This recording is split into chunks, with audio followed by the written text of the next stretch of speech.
Coming up in today's food adventure, we've got boat noodles. We're eating the iconic Typhoon Shelter crab in the very environment it originated in, the Typhoon Shelter, and a French toast to rule all French toast. All that and much, much more, so stay tuned, and as always, don't forget to subscribe. Hello, and welcome to another Chinese food adventure. So far my food adventures here in Hong Kong has me concentrated more on the north of the peak, in that kind of area. But since my travels here in Hong Kong are slowly but surely coming to an end, sad tear running down my face, I thought it was time to branch out a little bit, so that has brought me here. I am currently in Aberdeen. It is on the other side of the island and it's deeply rooted as a fishing village and fishing port. The Aberdeen harbour you can see here was once home to around 150,000 people that lived full-time on their boats, although over the years this community of boat dwellers has virtually disappeared. Nowadays you can find modern boats and yachts here, but here and there you can still catch glimpses of the past. But I'm not staying here for long because the site of today's food adventure is actually on the island of xxxx, which is just on the other side there. And to get there, I will be taking this sampan here. A sampan is a flat-bottomed traditional fishing boat made of wood, and traditionally in this area, fisher families would live on them. These days, fewer and fewer sampans are used for fishing or housing, and you'll most usually see sampan like these acting as ferries between one place and another. It's a short ride, it costs only a few Hong Kong dollars, and the journey will have you winding and weaving through this Aberdeen typhoon shelter. As you may or may not know, Hong Kong has many typhoons per year. So back when so many people were living in their boats here in Hong Kong, they needed a place to safely moor when the typhoons came. This here is only one of the typhoon shelters you can find in Hong Kong. So 4 minutes later, we have arrived. I mean, I did say it was going to be a very, very short trip. We've officially arrived on the Ablejao side of the harbour. And in Cantonese, Ablej means duck tongue. So I've been told the reason it's called Ablejao is because the island kind of looks like a duck tongue. I've also been informed that this is actually the second most densely populated island in the world. It's got a population of nearly 90,000 people on an area of only 1.3 square kilometres. And first thing I want to experience here in Ablejao, it's something really, really iconic. It is the boat noodles. He operates on his sampan, the traditional boat here, and he sells it to the public. You can see people are lining up here. It's very popular. Another fun fact is he actually changes his location every day. Sometimes he's on the Ablejao side, sometimes he's on the Aberdeen side. You just have to kind of search and see where he's operating on that day. And this is actually a very rare sight these days in Hong Kong. There are only a few vendors actually making these boat noodles anymore, so I'm very excited to be getting a taste of these boat noodles for myself today. I can see him making them now. I cannot wait for this. And considering this is a one-man show, the line moves surprisingly quickly. His practice movements seem almost 2 times speed as bowl after bowl of delicious noodles came together before my eyes. So I'm at the front of the queue. I have just ordered and I've gotten myself a combination of duck leg, char siu, fish ball, and rice noodles and vegetables. I haven't had too many vegetables recently, so Mgoy. Oh my gosh. This is the coolest thing ever. Guys, look at this bowl of noodles. Then the name of the game is just find a place to eat it. I just feel so lucky to be able to experience this today. He's one of only a few vendors actually operating and selling these boat noodles now. It's something I don't know is going to be around further into the future. So I'm really going to soak in this moment and these flavors and this experience. I just feel very, very happy and grateful to be here. First, I want to go in for a piece of that duck. I haven't actually had too much duck here in Hong Kong on this trip, so this will be filling the quota.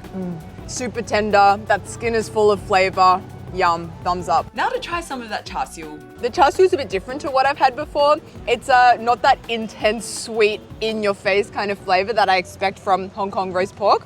It's a bit more muted, as well as the appearance itself. It doesn't have that crazy red, pinky color that you often associate with Hong Kong style char siu. Still nice. And of course, can't forget about the fish ball. Man, I've had more fish balls in the last week here in Hong Kong than I've had in my whole life. I actually think this is my favorite fish ball I have had so far in Hong Kong. The texture is absolutely bouncy, juicy, perfect. And the flavor, it's not too fishy. It's a nice balance of flavors, salty, a little bit sweet as well. Really, really good. I love this. And last but not least, time to try some of that broth. Salty, umami, flavorful broth. I mean, it's a really, really nice bowl of noodles. It's warming and hearty and comforting. It's homemade style. The flavors mesh well together. But I think the best part of the experience is seeing it getting made on that sampan there and feel like you're experiencing a part of the local culture here. But of course, the food adventure is not over. Just down the road, there's a blue building, where on level 1, you'll find a seafood market selling fresh seafood of all varieties. And on level 2, there's a food court where you can get your seafood cooked fresh for you. So first things first, let's go buy some seafood. One of the most iconic Cantonese dishes that originated here in Hong Kong is Typhoon Shelter crab. And I'm really keen to try that when I'm here in Upper Chao, because the dish actually originated in this area in the Typhoon Shelters, like what we just passed on the ferry today. And for the best typhoon crab experience, I've been suggested to buy 2 crabs, one female and one male. The male is bigger and meatier, but the female has more roe. So by getting both, I can have, you know, a well-rounded experience. And luckily I'm here with 2 friends, so there are more mouths to feed, so we can order more today. So we have our crab. Now we just go upstairs to find a restaurant that can cook it for us. We have some crab. Okay. If we can make some Typhoon Shelter crab. So we are leaving the crab in the care of this restaurant that will turn it into our Typhoon Shelter crab. This is the restaurant we're at here.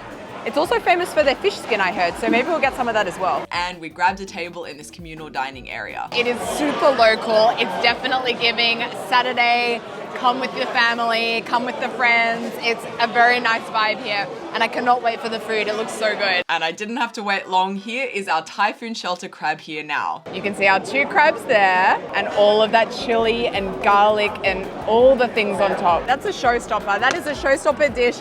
The smell is so overwhelming. It makes me, every time I have Typhoon Shelter crab, I'm like, are you sure this is a Cantonese dish?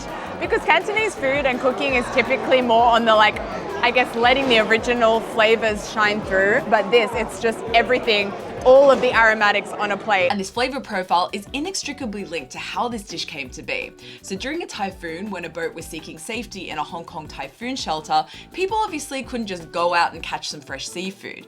There was also no access to refrigeration to keep their caught seafood fresh. So I've been told they'd preserve the seafood they caught by deep frying it, and then cook it with ingredients that could be kept at room temperature, like garlic, chilies, and black beans, and thus the Typhoon Shelter flavor profile came to be. So the shells are basically just a decoration. There is no meat inside, so I'm just going to take them off to have, oh, actually no. As I say that, look at this female crab with all of that roe in the head. Okay, that's the first thing I'm going to get to. Salty, umami, delicious. It was a very, very good decision to get to a female and a male, but I'm going to give this to my friends. Here you go, because I don't want to take all of the good stuff here. All for you. Now for the fun part. In my case, the not so fun part. To be honest, this is not my favorite thing to do. Not really sure how I've been making food videos for 4 years now and still don't know how to properly eat a crab. In any case, I did manage to find some meat. The crab flesh is super sweet and moist and juicy, and that flavor, oh my God. It's a really well-rounded experience, this Typhoon Shelter crab, because you go in for, you know, the crab meat, you get your hands all dirty, but then you go and lick your fingers, and you get all that flavor from the top of it. And as for that flavor, oh my God, it is so whack bang in your face. It is really salty. It's really garlicky. It looks like it might be really spicy, but it's only slightly spicy. It's more just like aromatic rather than anything else. It's amazing. It's one of my favorite crab dishes in the world. No! Oh! I saw that. I was like, it's gonna say you saw it finally. It came off, no stain. And I saw a restaurant over there selling fish skin, and it looks so good and like really crispy, and so I thought I should try. Oh, it's so good. It's super crispy, like a chip. It's salty, but it's not fishy. It actually reminds me of the taste of pork crackling. So we've also ordered 2 more dishes here. Both of them are Hong Kong classics. This one is soy sauce noodles, and this here is braised beef brisket. That smells absolutely divine. But before we get into it, I just wanted to take a minute to talk about soy sauce, which is the cornerstone of Chinese cooking. Most dishes will use soy sauce, including, of course, these 2 dishes in front of me here. These 2 dishes actually use both light soy sauce and dark soy sauce. So light soy sauce is usually used to add the flavor, and dark soy sauce is used to add that color, that deep color that you can really tell by looking at this dish. I mean, that's a deep color there. You've got dark soy sauce in there for sure. So if you're interested in doing any type of Chinese cooking at home, you're gonna need a good quality dark and light soy sauce. So for that, I can definitely recommend Amoy. They are really famous for being top quality, and actually my family have been using Amoy soy sauce for years. It's the top selling soy sauce in Hong Kong. It's also available at supermarkets around the world. If you're looking for some cooking inspiration, want to maybe replicate these dishes for yourself, you can check out the Amoy website. I'll put that in the description below. And also worth noting that Amoy also has a Typhoon Shelter sauce, so you can replicate that Typhoon Shelter crab for yourself a lot easier at home. Anyway, let's get stuck into those noodles. I'm enjoying that they're so small actually, and it has a nice al dente quality about it. So it has a nice, slightly crunchy mouthfeel about it. You can definitely taste the soy sauce in there. It's nice and salty. A nice depth of flavor. It's quite oniony as well. And I love that there are so many sesame seeds on top of it. So it also gives it a little bit of a sesame seed hit as well. This is the kind of dish I could imagine myself ordering as takeout after a long day to eat in front of reality TV. Just like really comforting and easy and just tasty. And this braised beef brisket, oh my gosh, I've really been wanting to try. It looks super, super tender and saucy. Oh my God, look at that. Almost falls apart when I hold it with my chopsticks. I don't know if you saw that, but I just used my lips to cut it off. I didn't even use my teeth. Super tender, very, very rich. The flavor, it's salty, it's slightly sweet, it's braised. It's a deep flavor. So I think we're gonna need some rice for that. But wow, all amazing dishes. Today has been the best. But I am not done, because I've just been told that this store over there that we've ordered from, their specialty is their bite-sized French toast. And I've been having a French toast almost every single day I have been here in Hong Kong. I'm absolutely obsessed. And look at this butter and condensed milk on top. In a lot of the French toasts I've been having, they have peanut butter inside, but this actually has a peanut butter sauce on the top. So it's buttery, it's super crispy on the outside, soft on the inside, and like peanut butter. Oh my God. It's like my favorite thing. It's, oh my God. Now I am officially full. Safe to say I have absolutely zero regrets about coming here to the other side of the island, experiencing a different kind of feel of Hong Kong that I really haven't experienced before. I've done so many things. I've been on the sampan, I've had the boat noodles, I've had the Typhoon Shelter crab. I really love that food court I was just eating in. Just the whole day felt really local and special, and I'd really recommend everything that I did today if you're coming to Hong Kong and you want to experience something a little bit different. As always, don't forget to like and comment and subscribe, and join me next week on my channel where I'll be releasing my final video in this Hong Kong food adventure series. I'll see you then. Bye guys.